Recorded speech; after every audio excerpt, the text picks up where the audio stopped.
My mom ruined the best night of my life by announcing she was leaving my dad for my date's father at my prom, in front of everyone. I had been waiting for Tyler to ask me to prom since sophomore year. He was sweet and funny, and we'd been flirting in chemistry class for months. When he finally asked me in March, I literally couldn't breathe for a few seconds. I said yes so fast he started laughing. The weeks leading up to prom were perfect. I found a beautiful emerald green dress that made me feel like a movie star. My mom offered to take it to get steamed, and for once she actually came through the day of prom. I spent hours on my hair and makeup, and when I came downstairs, my dad got emotional and said I looked just like my mom did. When they first met, Tyler picked me up looking incredible in his suit, and my parents took about 100 photos. My mom hugged him and said she knew his dad from some school committee, and Tyler nodded politely. We escaped to his car, and he told me I looked amazing and that he'd been nervous all day that something would go wrong. Dinner was magical. We talked about everything. Our plans for college, our families, our dreams. Tyler wanted to study architecture and design sustainable buildings. I told him I wanted to be a veterinarian, and his whole face lit up. "That's perfect for you," he said. "You're so caring with everyone." Then he got quiet and said, "I really like you. Like, not just as a prom date. I've liked you for a long time." I told him I felt the same way, and he smiled so wide I thought his face might break. When we got to prom, the gym looked incredible, with fairy lights and flowers everywhere. We danced to every song, and he introduced me to all his friends and kept his arm around me the whole time. During a slow song, he pulled me close and whispered, "I think this might be the best night of my life." I told him it was mine too. My phone buzzed, and I saw it was my mom calling. I stepped away to answer, worried something had happened at home. "Just checking on you, sweetie. Having fun." I told her everything was perfect and went back to Tyler, relieved it wasn't an emergency. We danced for another hour, and then Tyler asked if I wanted to get some air. We walked out to the courtyard and sat on a bench under the string lights. He held my hand and asked if I wanted to make things official, like actually be his girlfriend over the summer and into college, since we were both going to state. I said yes immediately, and he looked so relieved and happy. We were walking back inside. When I heard gasps near the entrance, I looked over, and my mom was walking into the prom in jeans and a sweater, mascara running down her face. Right behind her was a man I didn't recognize at first. Then Tyler's hand tightened on mine. "That's my dad," he said, his voice strange. "Why is your mom with my dad?" My mom spotted us and walked straight through the crowd. Everyone had stopped dancing. People were pulling out their phones. She grabbed my hands with shaking fingers and said, "Honey, I'm so sorry to do this here, but I couldn't pretend anymore. I'm leaving your father tonight. I've been seeing Tyler's dad for 6 months, and we're in love. We're driving to Vegas tonight to get married." I heard Tyler make a sound like someone had punched him in the stomach. His dad was standing behind my mom, looking uncomfortable but not apologetic. "We wanted you kids to hear it from us," his dad said before the whole town found out. I looked at Tyler and saw the exact same horror on his face that I felt in my chest. If our parents got married tonight, we would wake up tomorrow as step-siblings. The boy I just agreed to date was about to become my family. "Mom," I whispered. "Why here? Why tonight?" She wiped her eyes. "Because I couldn't watch you dance with him knowing what was coming. Felt dishonest.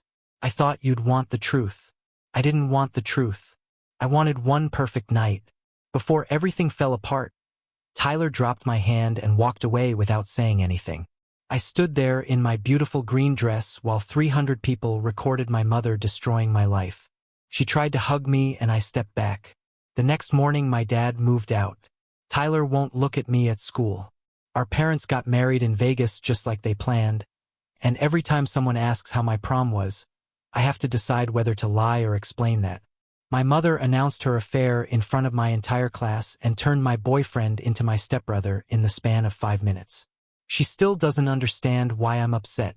"I was being honest with you," she keeps saying. "Isn't that what you always wanted?" No, what I wanted was one night, just one perfect night before she took everything else. Monday morning, I walked through the school's front doors, and the noise in the hallway just stopped. Everyone turned to look at me like I'd grown a second head or something. Groups of kids who'd been talking and laughing went completely silent and stared.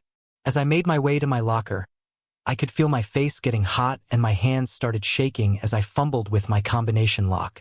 Someone's phone was pointed at me from across the hall and I realized they were recording. My stomach twisted into knots. The videos from prom had clearly made their way around the entire school over the weekend. I heard whispers starting up behind me but couldn't make out the actual words. I grabbed my books and slammed my locker shut harder than I meant to. The metallic bang echoed down the hallway and more people turned to stare. I kept my eyes on the floor and walked as fast as I could toward my first period class. Every step felt like walking through a minefield where I didn't know when the next explosion would hit. Between first and second period, I saw Tyler at the other end of the hallway near the science labs. Our eyes met for just a second before he turned and walked in the opposite direction like he hadn't seen me at all. My chest felt tight and I had to stop and lean against the wall for a minute. A girl named Bethany, who I knew was friends with Tyler, came up to me carefully, like she was approaching a wild animal that might bolt. She touched my arm gently and told me Tyler was completely devastated and had no idea how to process what happened. I nodded and told her I understood, because I didn't know how to process it either. Bethany looked relieved that I wasn't mad at her for bringing it up. She said Tyler had been at her house all weekend and barely talked to anyone. Then she squeezed my arm once and walked away to her next class. I stood there watching her go and felt more alone than I'd ever felt in my entire life by lunchtime. I couldn't take it anymore. The idea of walking into that cafeteria where everyone would stare and whisper made me feel sick. I walked straight past the lunch line and headed to the counselor's office instead. The secretary looked up when I came in and her expression changed from professional to sympathetic.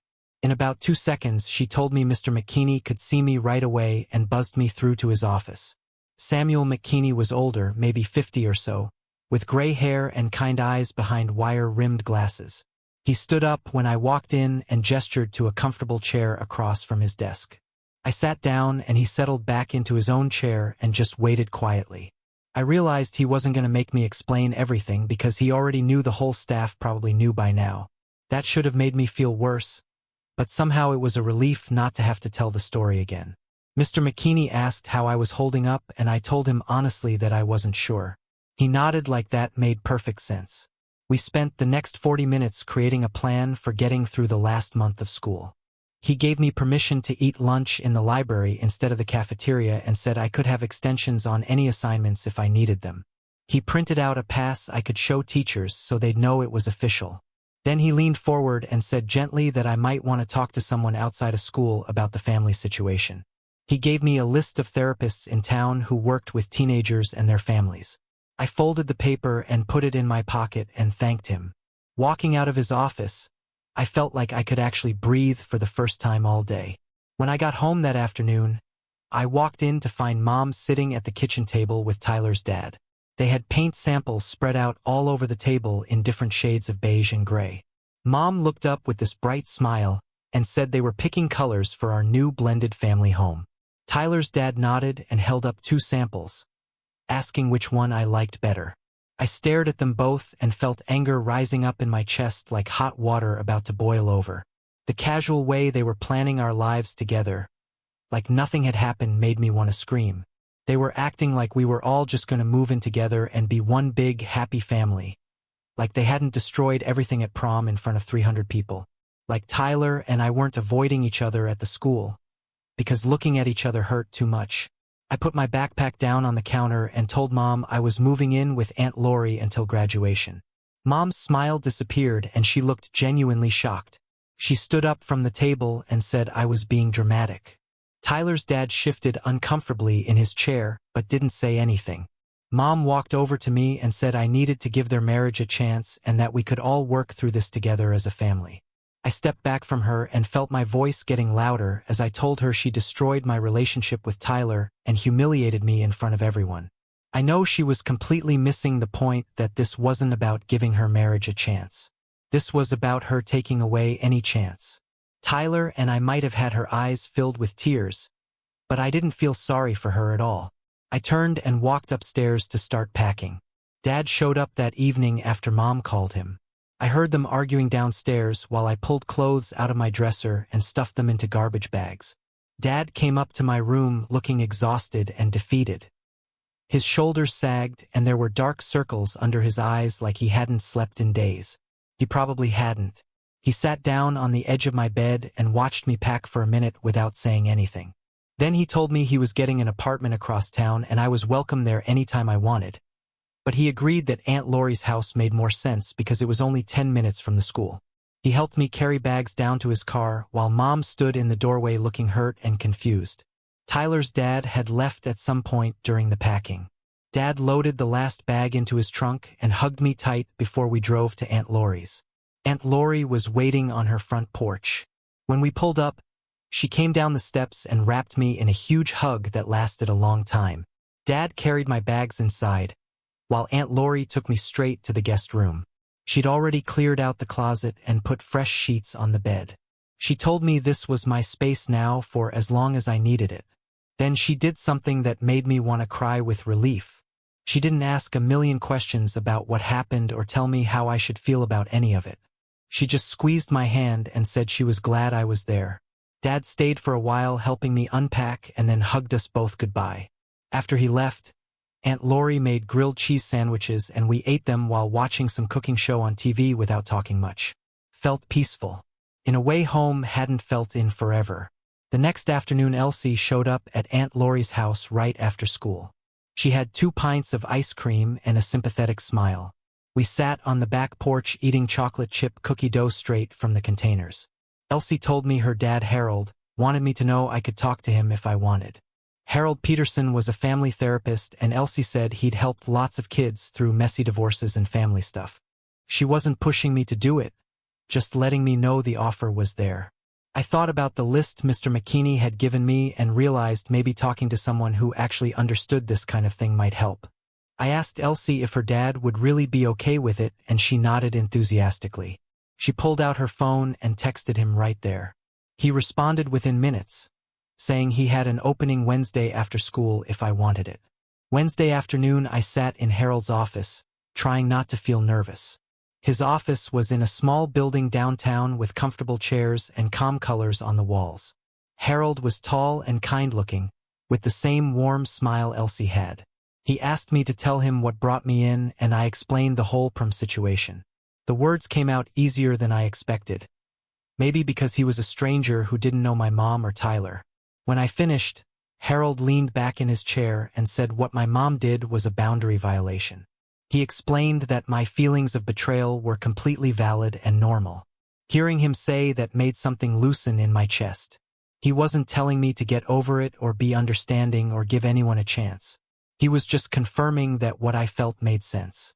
We spent the rest of the session talking about ways to protect myself emotionally while still dealing with family stuff. When I left his office, I felt lighter than I had since prom night. Harold's next session started with him pulling out a small notebook and writing down 3 phrases. He slid it across the desk to me and told me to practice saying them out loud. The first one was simple but felt powerful when I said it. I need space right now and I'm not ready to discuss this. The second one was harder because it felt mean, even though Harold assured me it wasn't. I understand you have feelings about this, but I'm not responsible for managing them. The third one made my throat tight. What you did hurt me deeply, and I need time to process that without pressure from you. Harold explained that Mom would probably push back against these boundaries because she was used to me being accommodating and agreeable. He warned me she might cry or get angry or try to make me feel guilty for setting limits.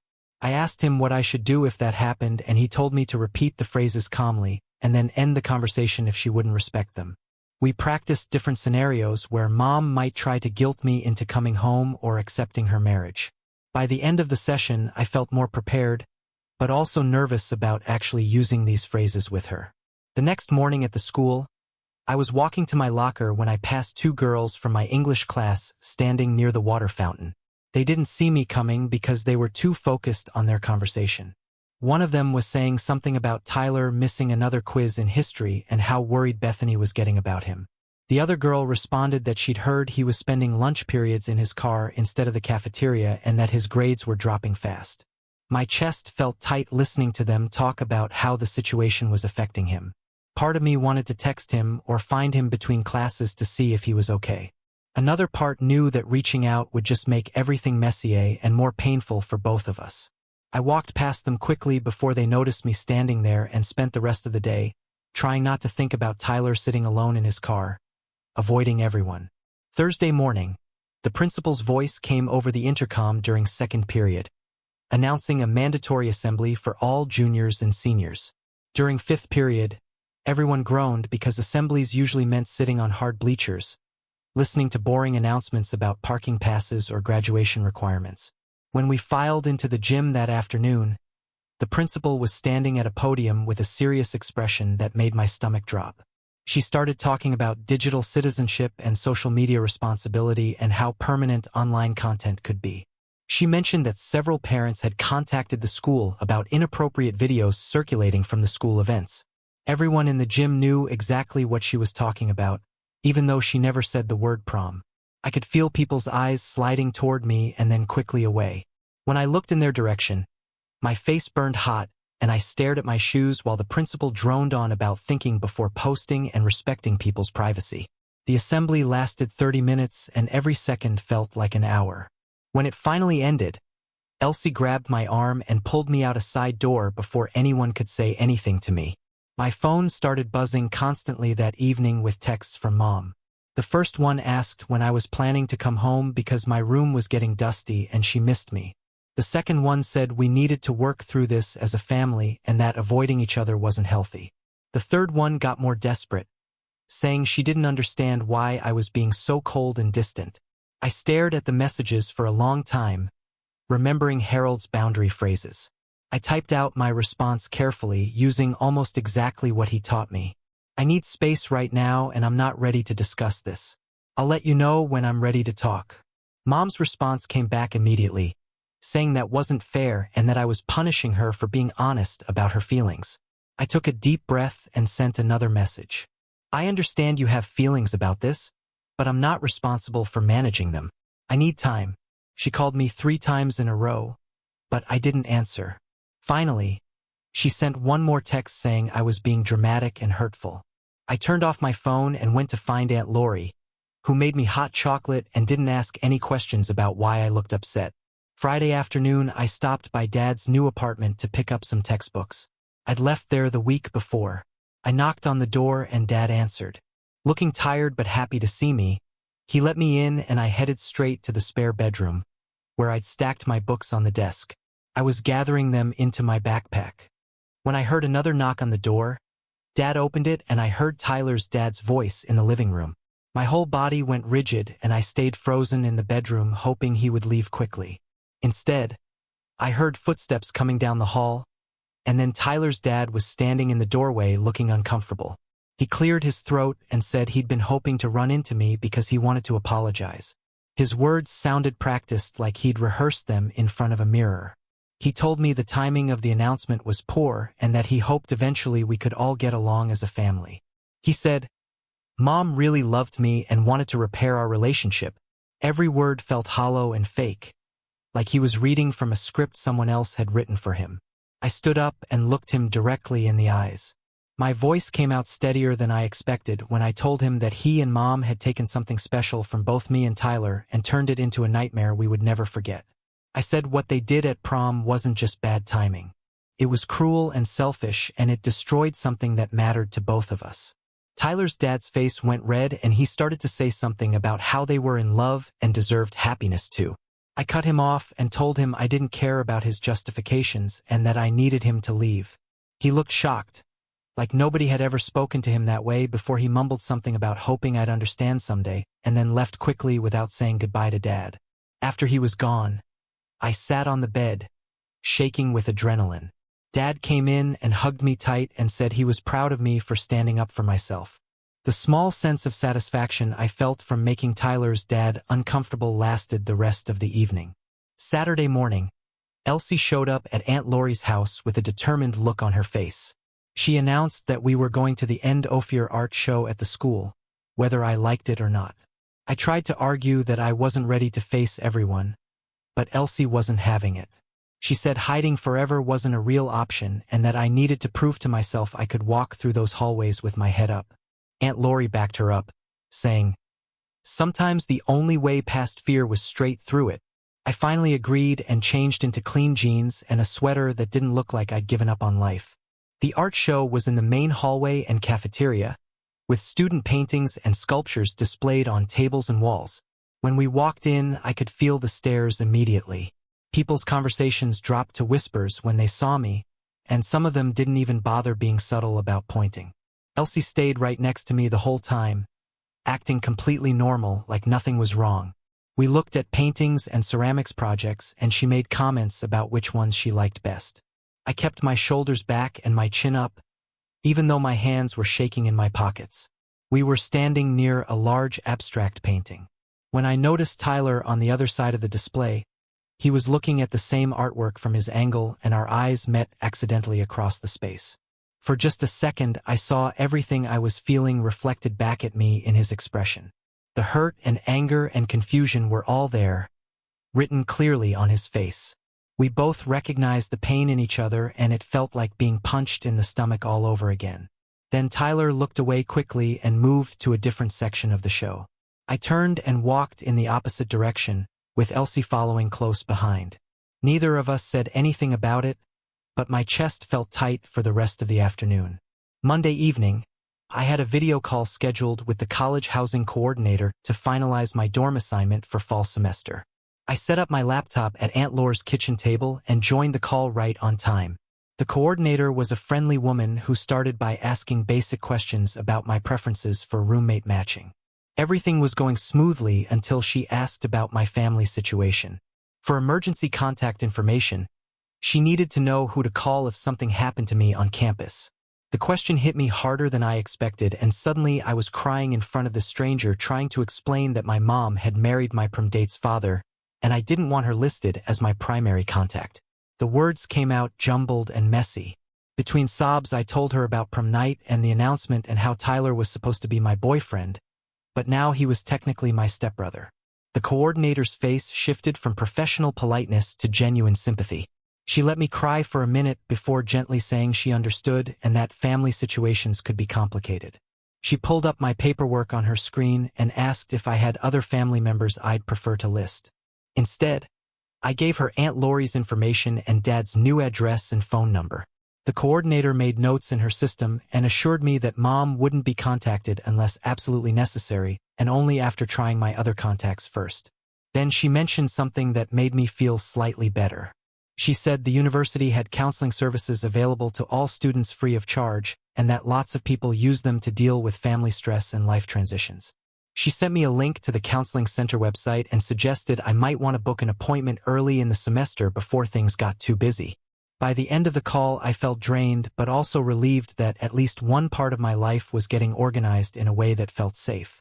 Tuesday morning, I walked into the auditorium for graduation practice and spotted Tyler immediately. He was standing near the stage with a group of guys from his dorm floor laughing at something someone said. The second he saw me, his smile dropped and he looked away fast. I found a seat in the back row and pulled out my phone to look busy. The graduation coordinator started calling out names alphabetically to practice our lineup. When she got to the S section, Tyler and I ended up standing about 6 people apart in line. I could feel the space between us like something physical. The other seniors around us kept glancing back and forth between Tyler and me with curious looks on their faces. Nobody said anything, but the awkwardness hung in the air thick enough to choke on. We ran through the ceremony twice, and both times Tyler kept his eyes forward and his shoulders stiff during the break between run-throughs. I went to the bathroom just to escape the weird tension.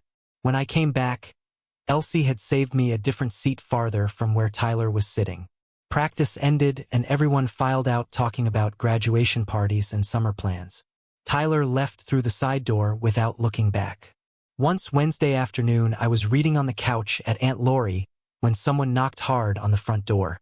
Aunt Lori opened it and I heard Mom's voice saying she needed to talk to me about graduation. My stomach dropped. Aunt Lori stepped outside and closed the door behind her, and I could hear them talking in low voices on the porch. After a minute, Aunt Lori came back in alone and told me Mom wanted to discuss who would be sitting where at the ceremony. I walked to the door and opened it. Mom was standing on the porch with her purse clutched in both hands.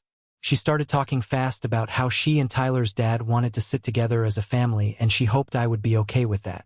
I took a breath and used one of Harold's phrases. I told her I would let her know my decisions about graduation, but I wasn't discussing them right now. Mom's face went red and she said we needed to figure this out together.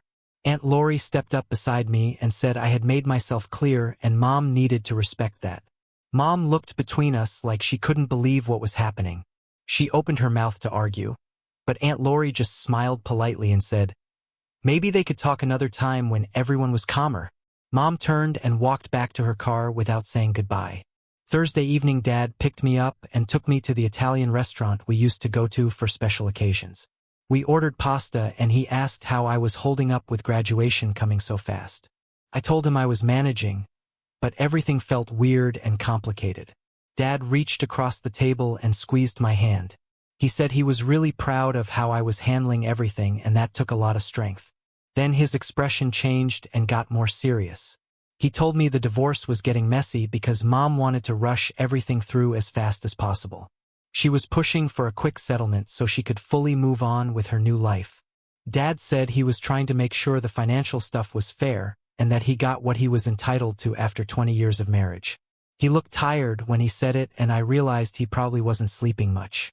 I asked if he had a good lawyer and he nodded and said yes, but the whole process was draining. We finished dinner and he drove me back to Aunt Lori.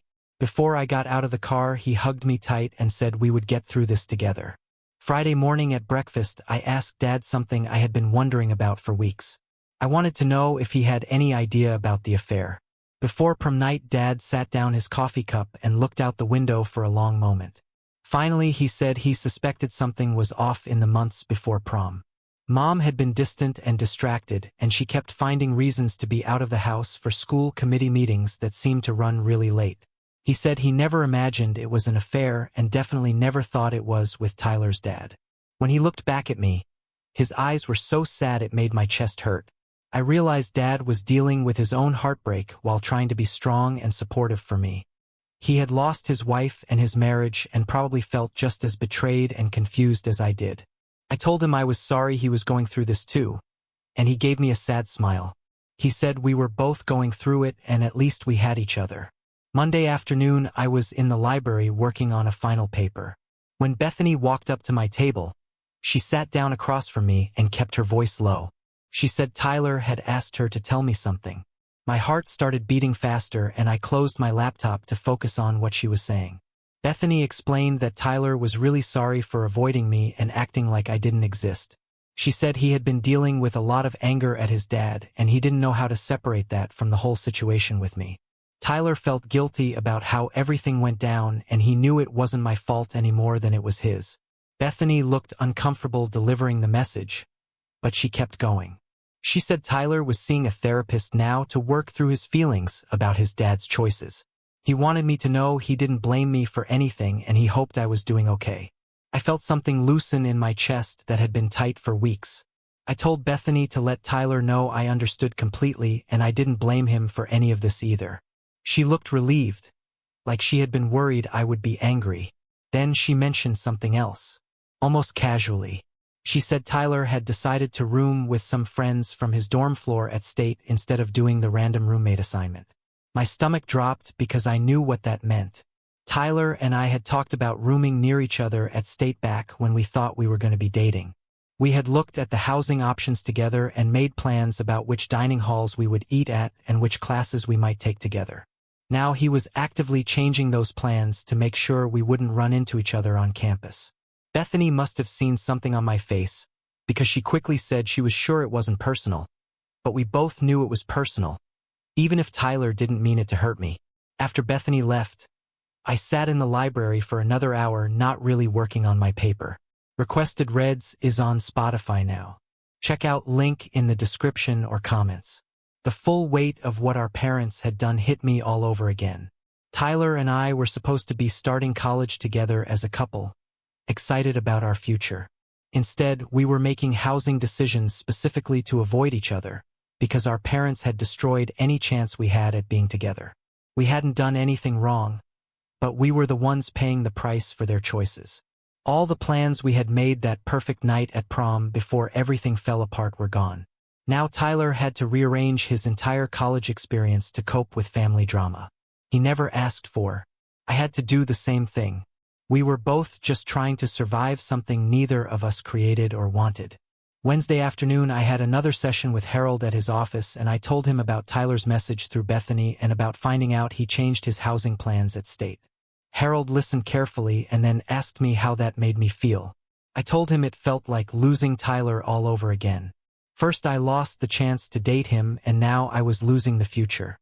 I had imagined where we would be together at college. Harold nodded and said what I was feeling was grief.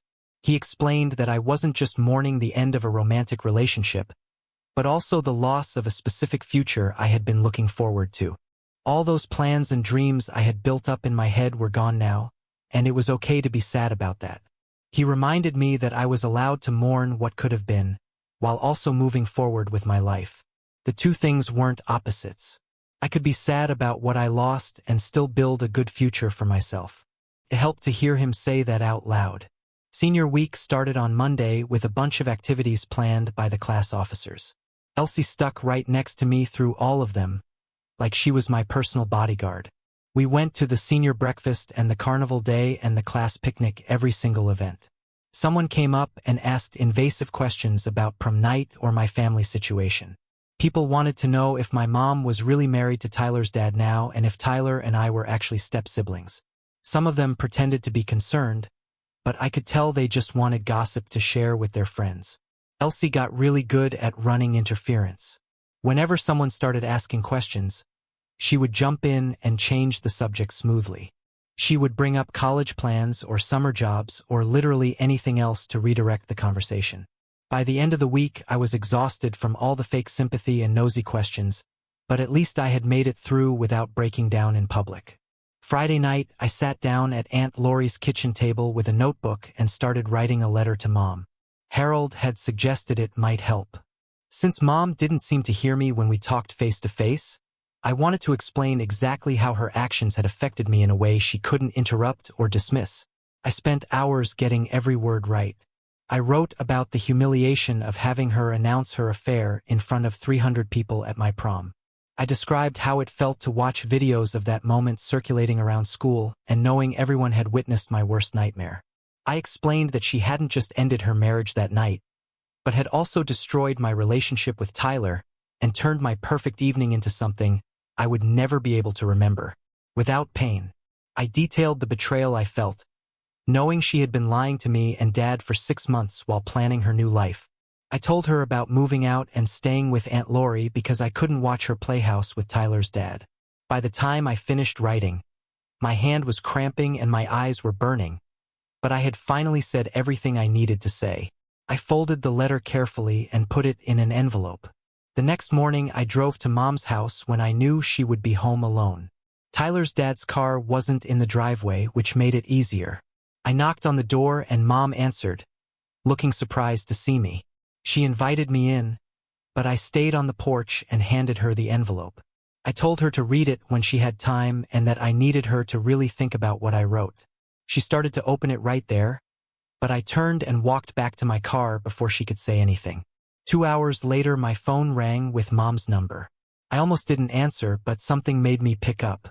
Her voice was shaky and I could tell she had been crying. She said she read my letter 3 times and she never meant to hurt me the way she did. She kept apologizing over and over and saying she wished she could take back how she handled everything. Then she said something that made my stomach twist. She told me she understood I was upset, but she deserved to be happy too, and that sometimes happiness required hard choices. I closed my eyes and felt the familiar frustration building in my chest. She still didn't get it. Her happiness had cost me everything and she was treating it like some kind of fair trade. I took a deep breath and used one of Harold's boundary phrases. I told Mom I would attend graduation and be civil at family events, but I needed her to stop pushing me to have a relationship with Tyler's dad. I said I needed her to stop pretending we were one big happy family when we clearly weren't. She was quiet for a long time and then she said okay. In a small voice, she agreed to give me space and respect my boundaries. It wasn't the full understanding I wanted, but it was something. Graduation rehearsal was scheduled for Thursday afternoon in the auditorium. I walked in with Elsie and immediately saw Tyler sitting in the 3rd row. The student organizer was assigning seats alphabetically, and of course, our last names put us near each other. I sat down 2 seats away from him and stared straight ahead. The rehearsal coordinator went through the whole ceremony process, explaining when we would walk and where we would sit. When she had us practice walking across the stage, Tyler and I ended up in line close together. We stood there awkwardly for a few minutes while other students got their instructions. Finally, Tyler cleared his throat and said my name quietly. I looked at him and saw he looked as uncomfortable as I felt. He said this whole situation wasn't fair to either of us. I nodded and told him I knew that we both acknowledged that our parents had made choices that destroyed something good between us. Felt strange to be talking to him. After weeks of careful avoidance, he looked down at his shoes and then back at me. He told me he was sorry. My mom put me through everything at prom. I felt something loosen in my chest and I told him I was sorry. His dad did the same to him. We stood there looking at each other and I saw the same hurt in his eyes that I felt every day. It was the first real conversation we had since that horrible night, and it felt both healing and heartbreaking at the same time. The coordinator called us forward to practice walking and the moment ended. We went through our lines and got our diplomas, and then rehearsal was over. Tyler gave me a small nod as we left and I nodded back. Graduation day arrived on Saturday morning. I woke up at Aunt Laurie's house and got ready. Carefully, Dad picked me up and we drove to the school together. He told me how proud he was of me for making it through the hardest month of my life. Elsie met us in the parking lot and we walked into the building together. I had specifically requested that Mom and Tyler's dad sit on the opposite side of the auditorium from Dad and Aunt Laurie. When I walked into the staging area, I saw Mom across the room. She waved at me and I waved back but didn't go over. Tyler's dad was standing next to her and I looked away. The ceremony started and we filed into the auditorium in our caps and gowns. I could see Dad and Aunt Laurie and Elsie sitting together in the middle section. Mom and Tyler's dad were on the far left. Just like I requested, they had actually respected my boundary, which felt like a small victory. The principal gave a speech about our futures and achievements. The valedictorian talked about overcoming challenges. I barely heard any of it because I was focused on getting through this day. Finally, they started calling names alphabetically. When they called mine, I stood up and walked across the stage. The diploma was heavy in my hands and I looked out at the crowd. The applause from Dad's section was loud and I could see Aunt Laurie standing up clapping. I felt a surge of real pride that I had made it through the worst month of my life without completely falling apart. I had survived prom night and the aftermath, and here I was graduating. I walked off the stage and sat back down feeling lighter than I had in weeks. Aunt Laurie threw a graduation party for me at her house that afternoon. She had decorated the backyard with balloons and set up tables with food. Dad arrived first and helped set everything up. Elsie came with her whole family, including Harold, who gave me a hug and told me he was proud of my progress. More people showed up, including some of my other friends from the school and Dad's sister and her kids. Everyone there actually cared about me and had supported me through Mom's choices. It felt good to be surrounded by people who understood what I had been through. Dad made a toast about resilience and how proud he was of the person I was becoming. Elsie's mom brought a huge cake and everyone sang. I looked around at all these people who had shown up for me and felt genuinely happy. For the first time since prom, my phone buzzed with a text from Mom asking if she could stop by the party. I looked at the message for a minute and then typed back that today was for the people who supported me through her choices. It felt harsh typing it, but Harold had told me that setting firm boundaries was important for my healing. She didn't respond and I put my phone away. The party went on for hours and I laughed and ate cake and felt normal. That night I was scrolling through social media in bed when I saw Tyler had posted a photo from his own graduation party. He was smiling in the picture surrounded by his friends. We were both having separate celebrations with the people who cared about us. I looked at his genuine smile in the photo and then thought about how I had smiled at my party too. Maybe we were both starting to find our way forward, despite everything our parents had done. It didn't fix what happened, but it felt like maybe we could both survive this and be okay. Eventually I liked the photo and then closed the app. Summer arrived hot and sticky. I needed to stay busy, so I applied for jobs and got hired at a local veterinary clinic as a kennel assistant. The work was mostly cleaning cages and feeding animals, but I loved being around the dogs and cats. Working with animals felt good after months of dealing with complicated human emotions. My first day, the head vet, Dr. Burke, showed me around and explained my duties. She was patient and kind and didn't ask about my personal life. I spent my days taking care of the animals, and it kept my mind occupied. The dogs were always happy to see me, and the cats didn't care about my family drama. It was exactly what I needed. I spent the next few weeks getting comfortable at the clinic and learning the routines. Dr. Burke started letting me observe her during appointments. After I'd been there about a month, she'd call me into the exam rooms and explain what she was checking for. While she examined the animals, I watched her calm down nervous dogs and handle scared cats with patience. She showed me how to listen to a dog's heart and lungs and taught me the signs of common health problems. Between appointments, she'd quiz me on animal anatomy and explain why certain treatments worked. I soaked up everything she taught me and took notes in a little notebook I kept in my scrubs pocket. One afternoon, she finished examining a golden retriever puppy and turned to me while the owner was paying at the front desk. She said she could tell I had a real gift for working with animals and asked if I'd thought about my college plans. I told her I'd been accepted to state and wanted to study veterinary medicine. Her whole face lit up and she told me that was wonderful news. Then she offered to let me shadow her during more complex appointments and procedures so I could get real experience before starting college. I felt this rush of excitement because getting hands-on experience at an actual clinic was exactly what I needed. Dr. Burke became a mentor over those summer weeks, and I started seeing what my future career could actually look like. Dad called me one evening while I was at Aunt Laurie's house doing laundry. He sounded different on the phone, less tired than he'd been sounding lately. He asked if I could meet him for dinner the next day because he had some news to share. I felt nervous, wondering what it could be, but agreed to meet him at our favorite diner the next evening. I slid into the booth across from him and he ordered us both burgers and fries, like we used to do before everything fell apart. He waited until the food arrived and then told me his divorce lawyer had called with an update. Apparently, Mom's rushed remarriage to Tyler's dad was actually helping Dad's case for a better settlement. The lawyer explained that the quick Vegas wedding proved the affair had been going on and showed that Mom had been planning to leave for a while. This meant Dad could argue for a more favorable division of assets and possibly even get some of the retirement money Mom had wanted to keep. I felt this weird mix of emotions hearing the news. Part of me felt bad that Mom's impulsive choice was backfiring on her. But another part of me felt a grim satisfaction knowing her actions had consequences beyond just destroying my prom night and my relationship with Tyler. Dad said he wasn't trying to be vindictive, but he wanted to make sure he was treated fairly. After everything that happened, I told him I understood and that I was glad he was standing up for himself.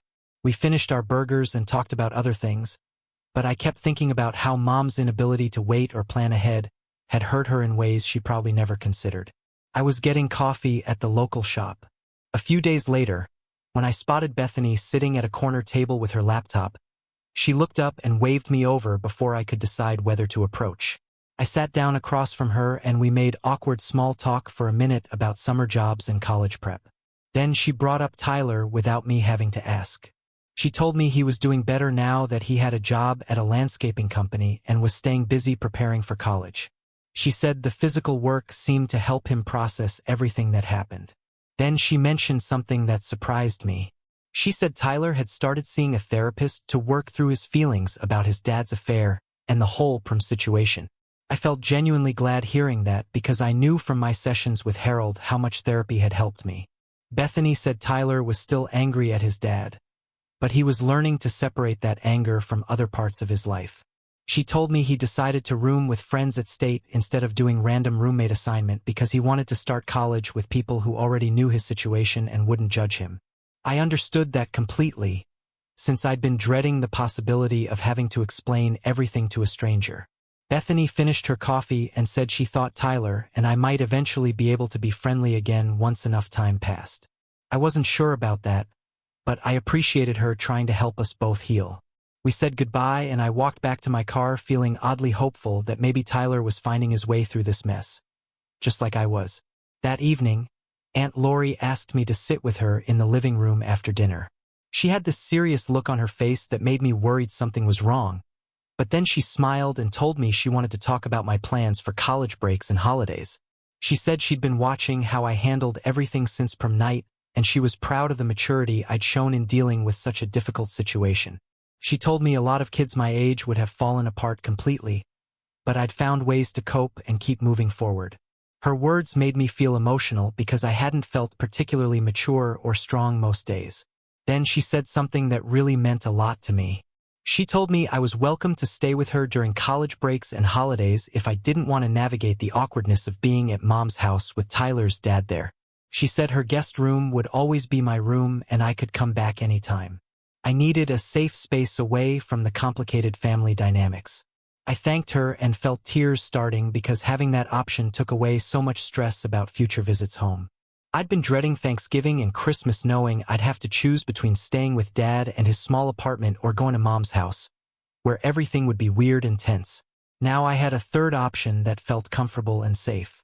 Aunt Lori hugged me and said, "Family wasn't just about blood relations.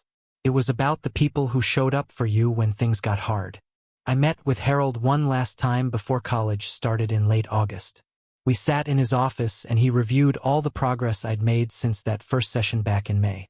He reminded me of how overwhelmed and hurt I'd been initially, and how I'd learned to set boundaries with Mom and communicate my needs more clearly. He said I'd developed healthy coping strategies for dealing with difficult emotions and I'd shown real growth in advocating for myself. I felt proud hearing him list out everything I'd accomplished, because it helped me see how far I'd actually come. Then Harold talked about the transition to college and how I might face new challenges being away from my support system. He reminded me that the university had counseling services available to all students and encouraged me to reach out if I ever felt overwhelmed or needed someone to talk to. He wrote down the contact information for the campus counseling center and made me promise I'd keep it somewhere safe. We talked about how to handle running into Tyler on campus and how to maintain my boundaries with Mom, even when we weren't living in the same town. Harold said the skills I'd learned over the summer would serve me well, but I shouldn't hesitate to ask for help if I needed it. We shook hands at the end of the session and he told me he believed I was going to do great things. Walking out of his office for the last time felt bittersweet because he'd helped me so much, but I also felt ready to move forward on my own. Mom texted me a few days later asking if we could meet for coffee. I stared at the message for a while, trying to decide how to respond. Part of me wanted to ignore it, but I remembered what Harold had said about maintaining communication, even when setting boundaries. I texted back that I'd meet her at a neutral coffee shop on Saturday morning. When I arrived, she was already there, looking nervous and fidgeting with her cup. I sat down across from her and waited for her to start talking. She seemed different this time, less defensive and more willing to actually listen. She apologized again for the prom announcement and said she'd been thinking a lot about what I'd written in my letter. Then she did something she hadn't really done before. She asked me to explain how I felt about the public nature of her announcement and why that made everything so much worse. I took a deep breath and told her that having 300 people record the worst moment of my life made it impossible to process privately or move past it. I explained that videos of that night were still circulating online and people I barely knew had opinions about my family situation. I told her that turning my potential boyfriend into my stepbrother in front of everyone I knew felt like she'd prioritized her own need to be honest over my need to have one good night. Mom listened without interrupting and I could see tears in her eyes. She said she'd been so focused on her own guilt about the affair that she hadn't fully understood how the public setting multiplied my hurt and humiliation. We sat there for a while longer and I could tell Mom was really trying to understand this time instead of just defending herself. I told her I wasn't ready to forgive her completely for what she did and I might never be okay with how she handled everything. But I also said I was willing to work toward having a better relationship. If she could respect my boundaries and stop expecting me to embrace her new marriage or pretend Tyler's dad was family to me. I explained that I needed her to acknowledge the damage she caused and give me space to heal on my own timeline. Mom nodded and wiped her eyes with a napkin. She said she understood and she wouldn't push me to spend time at her house or include Tyler's dad in our interactions unless I initiated it. She promised to respect my boundaries and work on rebuilding trust slowly instead of expecting everything to go back to normal right away. I could see she was genuinely trying, even though it was hard for her to accept that her choices had lasting consequences. We finished our coffee and hugged briefly before leaving. It wasn't a complete reconciliation, but it felt like maybe we'd found a starting point for something healthier. Walking back to my car, I felt lighter knowing Mom finally seemed to understand the gravity of what she'd done to me. The week before I left for college, Dad came over to Aunt Lori's house to help me pack. We spent the afternoon sorting through my clothes and supplies and loading boxes into his truck. While we worked, he started talking about everything that had happened since prom night. He said watching me handle this situation had taught him something important about me as a person. He told me I'd learned to advocate for myself and recognize when people weren't respecting my needs, even when those people were family members I loved. Dad said those were valuable life skills that would serve me well in college and beyond. I told him I wished I'd learned them in a different way, without all the pain and public humiliation. He nodded and said he wished that too. But sometimes the hardest experiences taught the most important lessons. We talked about how I'd stood up to Mom and set boundaries, how I'd sought help from Harold when I needed it, and how I'd built a support system with people who actually cared about my well-being. Dad said he was proud of the person I was becoming and he knew I'd do great things. At State, we finished packing and ordered pizza for dinner, sitting there with Dad and Aunt Lori eating pizza and talking about my future. I felt grateful for the people who'd stood by me when everything fell apart. The night before I left for State, Elsie came over for a sleepover, like we used to have in middle school. We spread out sleeping bags in Aunt Laura's living room and stayed up late talking about everything. Elsie was heading to a different university across the state, so we wouldn't see each other as much once school started. We talked about our hopes for college and what we were nervous about. She told me she was worried about making new friends and finding her way around a huge campus. I admitted I was scared about running into Tyler and having to navigate that awkwardness while also trying to start fresh. Elsie made me promise to text her immediately if I ever saw Tyler on campus so she could help me process it. We talked about our planned majors and the classes we were excited about taking. She asked about my work at the vet clinic and I told her how much I'd learned from Dr. Burke over the summer. We made plans to video chat every week and visit each other during breaks. Around 2 o'clock in the morning, we finally started getting tired. Elsie turned to me in the dark and said she was proud of me for surviving everything that happened and still moving forward with my plans. I told her I couldn't have done it without her support and her dad's help. We fell asleep, talking about all the adventures we'd have in college and promising to stay close, even though we'd be far apart. Move-in day at State arrived hot and humid in late August. Dad and Aunt Lori both came to help me carry boxes up to my dorm room on the 3rd floor. The building was complete chaos, with families everywhere hauling furniture and crying parents saying goodbye to their kids. My roommate was already there. When we arrived, a girl named Jessica who seemed friendly and normal. She was unpacking clothes and decorating her side of the room with photos and posters. We introduced ourselves and made small talk, while Dad and Aunt Lori helped me set up my bed and desk. Jessica asked basic questions about where I was from and what I planned to study, but she didn't pry into my personal life or ask about my family. I felt this huge sense of relief knowing she had no idea about the prom incident or my complicated family situation here at State. I could be just another freshman starting college, not the girl whose mom destroyed her prom night in front of everyone. After we finished unpacking, Dad and Aunt Lori took me and Jessica out for lunch at a campus restaurant. We talked about class schedules and campus resources, and everything felt normal and exciting. When it was time for them to leave, Dad hugged me tight and told me to call him anytime I needed anything. Aunt Lori reminded me that her house was always open if I needed to come home. I walked them to Dad's truck and waved as they drove away, standing there on campus watching them leave. I felt scared and excited and hopeful all at once about this fresh start where not everyone knew my story. The first week of classes, I found a flyer for the Prevet Club meeting on a bulletin board outside the science building.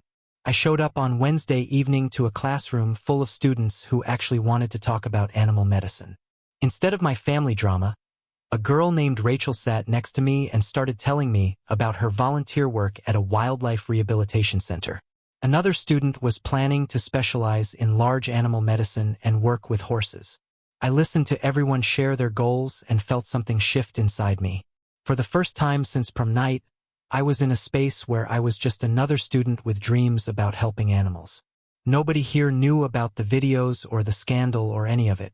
When it was my turn to introduce myself, I said I wanted to be a veterinarian and had worked at a clinic over the summer. Rachel asked which clinic, and we ended up talking for 20 minutes after the meeting about different veterinary specialties. Walking back to my dorm, I realized I'd gone almost 2 hours without thinking about Tyler or my mom or that horrible night. I was crossing the main quad in mid-September when I saw him. Tyler was walking with a group of guys about 50 feet away, laughing at something. One of them said, "My whole body went rigid and I stopped moving." He looked up at the same moment and our eyes met across the grass. For a few seconds we both just stood there, frozen while students walked between us. Then he gave me a small nod, just a quick acknowledgement that we'd seen each other. I nodded back and kept walking in my original direction. My heart was pounding, but it wasn't the awful, crushing feeling I'd expected. It was more like closing a door that had been left open. We'd seen each other and survived it, and the world didn't end. Biology lab became my favorite part of the week. I was good at the precise work of preparing slides and documenting observations. My lab partner was quiet and focused, which meant we got our work done efficiently. The professor, a woman named Dr. Lawson, walked around checking everyone's progress during our third lab session. She stopped at our station and looked at my slide preparation and notes. She told me I had excellent attention to detail and asked if I'd considered getting involved in undergraduate research. I said I didn't know that was an option for freshmen. Dr. Lawson wrote down her office hours on a piece of paper and told me to stop by if I was interested in learning more about research opportunities in the biology department. I folded the paper carefully and put it in my backpack. Someone thought I was good at something. Someone saw potential in me that had nothing to do with being the girl from the prom disaster. Mom started calling every Sunday afternoon like clockwork. The first few calls were awkward, with long silences and careful topic avoidance, but after a few weeks we found a rhythm. She asked about my classes and I told her about biology, lab, and the Prevet Club. I asked about her job and she talked about work projects. Neither of us mentioned Tyler's dad, unless I brought it up first, which I mostly didn't. It wasn't the close relationship we'd had before prom, but it was something I could manage. She seemed to understand that I needed things to stay surface level for now. During our fourth call, she asked if I'd be coming home for fall break, and I told her I was planning to stay with Dad. There was a pause, and then she said, "Okay," in a small voice. I almost felt bad, but then I remembered standing in that gym in my green dress and the feeling passed.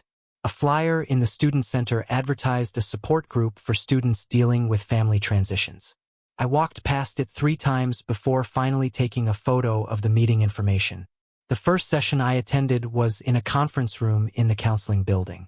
About 8 other students sat in a circle with a counselor who introduced herself and explained the group format. We went around sharing why we were there. One girl's parents had divorced over the summer. A guy's dad had come out and left his mom. Another student's mom had remarried someone with kids, and the blended family was a disaster. When it was my turn, I said my mom had an affair and married my prom date's dad, making us step-siblings. A few people's eyes widened, but nobody looked at me like I was a circus attraction. The counselor thanked me for sharing and moved on to the next person. Hearing everyone else's stories made me realize I wasn't uniquely cursed. Lots of people had parents who made choices that messed up their kids' lives. We were all just trying to figure out how to deal with it. Fall break arrived in October, and I took a bus to Dad's new apartment instead of going back to the house where Mom lived with Tyler's dad. Dad had rented a small 2-bedroom place across town with basic furniture and hardly any decorations. He seemed embarrassed about how empty it looked, but I told him it was perfect. We went grocery shopping together and made spaghetti for dinner. Dad asked about school, and I told him about Dr. Lawson's research opportunity offer and the Prevet Club. He looked proud and said he always knew I'd do great things. We watched old movies on his couch and I fell asleep during the second one. When I woke up, there was a blanket over me and Dad was reading in the chair across the room.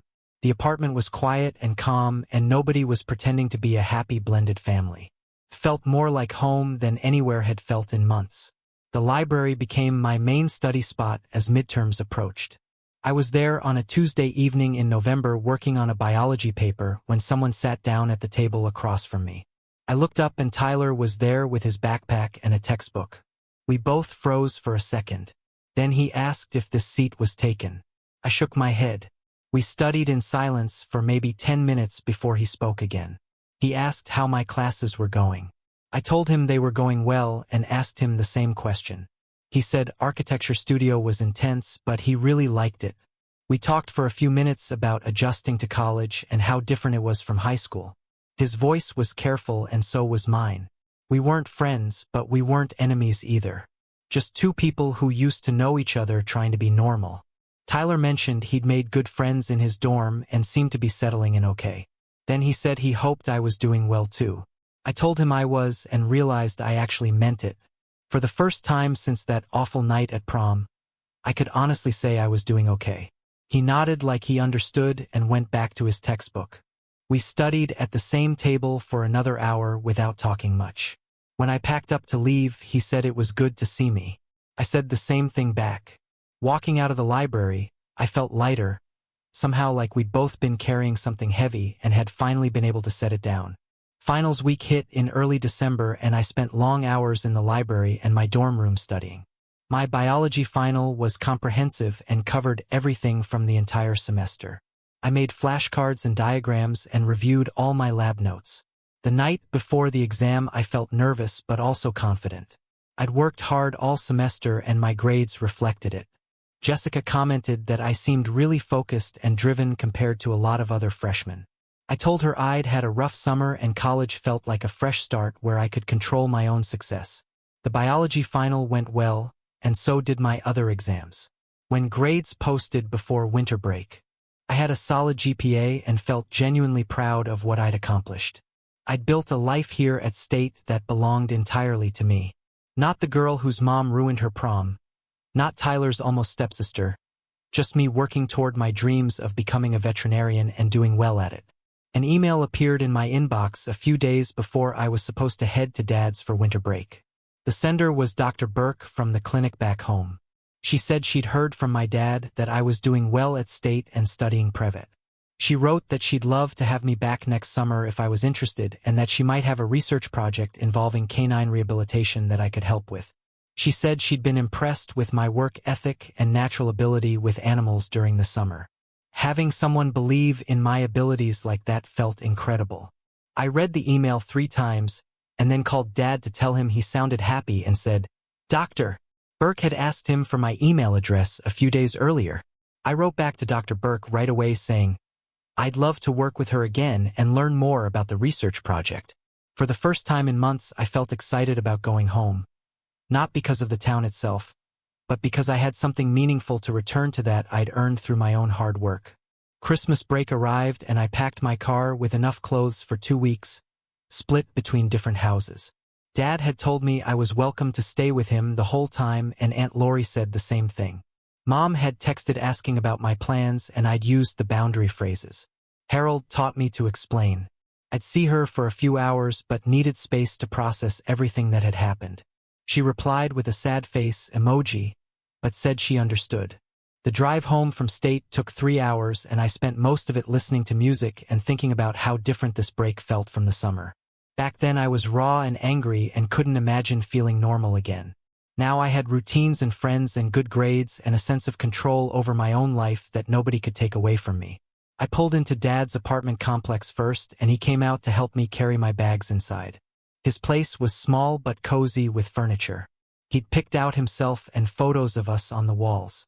We ordered pizza and watched a movie and he asked about my classes without bringing up Mom or the divorce or any of the heavy stuff.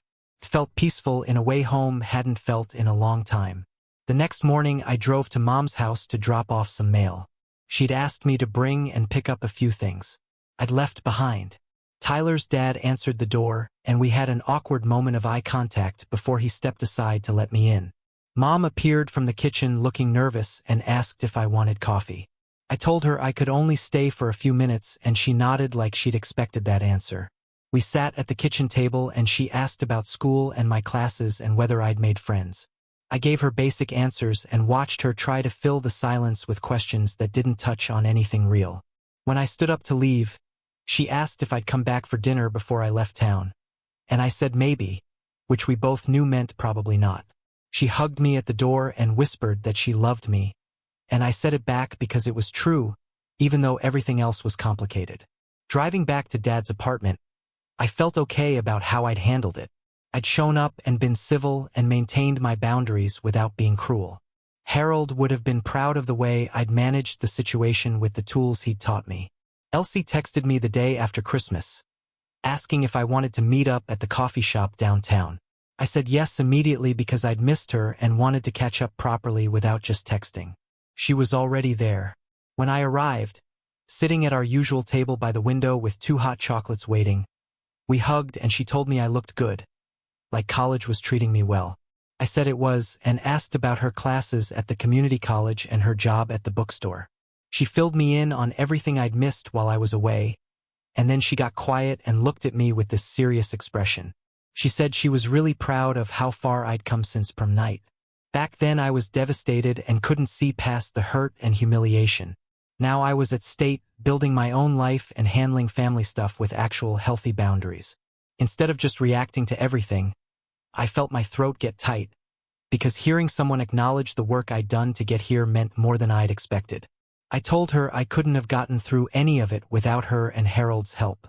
She waved that off and said I was the one who did the hard work of actually changing and growing. We spent the next hour talking about lighter things like campus life and her new boyfriend and plans for next semester.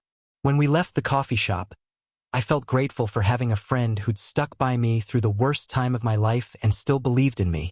On the other side of it, spring semester started, with fresh snow on the ground and new classes that felt more focused on my Prevet track. I'd signed up for organic chemistry and animal behavior, and both were challenging in ways that made me excited to learn.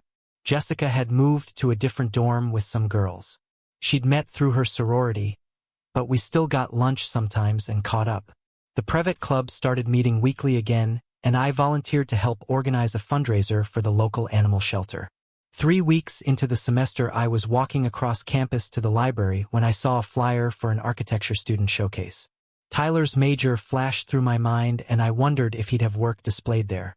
I decided to stop by the student union where the showcase was happening just to see what architecture students actually did. The room was full of detailed models and drawings, and I was looking at a sustainable housing project. When I heard someone say my name, I turned around and Tyler was standing there holding a coffee cup and looking surprised to see me. We both froze for a second, and then I asked if any of these projects were his. He pointed to a model of a community center designed with solar panels and rainwater collection systems. I told him it was really impressive and asked about the design process. He explained his concept and seemed to relax as he talked about something he was passionate about. Then he asked how my classes were going, and I told him about organic chemistry and animal behavior. We talked for maybe 10 minutes about school and our plans for the summer and what we were learning. His voice was friendly, and so was mine. There was no awkwardness or pain in the conversation, just 2 people who used to know each other, catching up like normal college students. He mentioned he was doing well and had joined an intramural soccer team. I said I was glad he was settling in and meant it genuinely. When I said I should get to the library, he nodded and said it was good to see me. I said the same thing back and walked away, feeling lighter than I had in months. The walk back to my dorm took 15 minutes, and I spent the whole time thinking about how much had changed since that awful night at prom. Mom's choices had destroyed the perfect night I'd imagined and turned my whole world upside down in front of everyone. I knew she'd taken something beautiful and made it into a nightmare that got recorded and shared and talked about for weeks. For a long time, I thought that night had ruined everything that I'd never be able to move past, the hurt and humiliation and loss. But standing in my dorm building lobby, I realized that wasn't actually true. Mom's choices had destroyed one night and one relationship and forced me to deal with family drama I never asked for. They'd made my senior year harder and my transition to college more complicated, but they hadn't destroyed my future. I was still here at State, studying to become a veterinarian, like I'd always planned. I had good grades and friends and a job lined up for the summer with Dr. Amber Burke. I'd learned how to set boundaries and stand up for myself and choose who got access to my time and energy. I'd survived something that felt impossible to survive and come out stronger on the other side. Tyler and I would probably never be what we almost were that night before everything fell apart. But we'd both healed enough to be kind to each other and wish each other well, which felt like its own kind of victory. Things didn't turn out the way I planned back when I was a high school senior, picking out a green dress and dreaming about prom. But I was genuinely okay now, building a life I was proud of and learning that I was strong enough to handle whatever came next. That was something I never thought I'd be able to say, and it felt good to finally mean it, and that's pretty much it. I could probably talk about this all day if you picked up one useful thing here. Mission accomplished.